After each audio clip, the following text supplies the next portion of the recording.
প্রচন্ড গরমে কলিজা ঠান্ডা করা কাঁচা আমের আম পান্না রেসিপি তৈরি করে দেখাবো। প্রচন্ড গরম পড়ছে, এই গরমে ঠান্ডা ঠান্ডা কাঁচা আমের শরবত হলে কলিজা মন জুড়িয়ে যাবে। তো খুব সহজেই কিভাবে কাঁচা আমের আম পান্নার রেসিপি তৈরি করছি তা দেখতে এবং জানতে হলে আমার আজকের এই রেসিপি সম্পূর্ণ দেখুন এবং আমার সাথেই থাকুন। নিয়ে নিয়েছি কাঁচা আম, এখানে আমি 3টা কাঁচা আম নিয়েছি। তো কাঁচা আমগুলোকে খুব ভালোভাবে ধুয়ে পরিষ্কার করে নিয়েছি। প্যানের মধ্যে পানি ফুটিয়ে নিয়েছি, ফুটন্ত পানির মধ্যে কাঁচা আমগুলো দিয়ে দিলাম। তো ঢাকনা দিয়ে ঢেকে দিলাম আর চুলার হিট মিডিয়ামে রেখে কাঁচা আমগুলোকে খুব ভালোভাবে সেদ্ধ করে নিব। ফিরে আসবো কাঁচা আমগুলো সেদ্ধ হয়ে যাবার পর। তো আপনারা দেখতে পাচ্ছেন কাঁচা আমের রং কিন্তু চেঞ্জ হয়ে গেছে। তো আমগুলোকে একটু উল্টে পাল্টে দিব। তো আমগুলো কিন্তু এই যে দেখেন ফেটে গেছে, তার মানে আমগুলো কিন্তু সেদ্ধ হয়ে গেছে।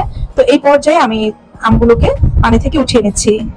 তো এখন আমি এই সেদ্ধ করা আমগুলোকে একটি স্ট্যান্ডের উপর বসিয়ে দিলাম।